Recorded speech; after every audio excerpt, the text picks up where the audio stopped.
China HMPV virus భారత్కు పాకింది. దీనిపై ఎలాంటి ఆందోళన అవసరం లేదని కేంద్రం ప్రకటించిన కొద్ది గంటల్లోనే 2 కేసులు నమోదయ్యాయి. కర్ణాటక రాజధాని బెంగళూరులో ఈ కేసులు వెలుగులోకి వచ్చాయి.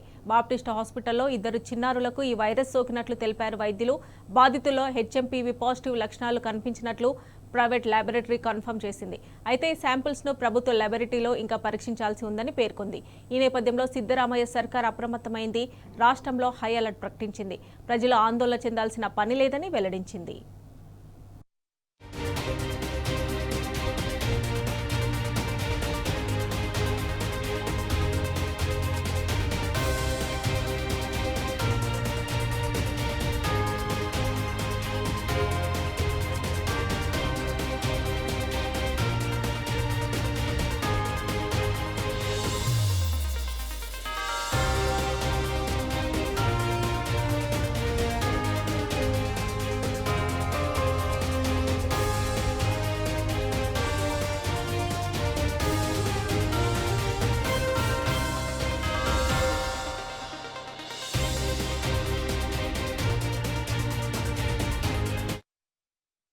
హెచ్ఎంపీవీ వైరస్తో శ్వాసకోశ సమస్యలు తలెత్తుతున్నాయి.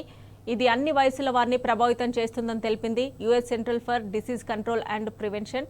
అయితే చిన్నపిల్లలు, వృద్ధులు, రోగ నిరోధక శక్తి తక్కువగా ఉన్నవారిలో ఈ వైరస్ వ్యాప్తి ఎక్కువగా ఉంటుందని పేర్కొంది. కాగా కోవిడ్ నుంచి కోలుకోకముందే వచ్చిన మరో చైనా వైరస్తో ప్రపంచ దేశాలు వణికిపోతున్నాయి.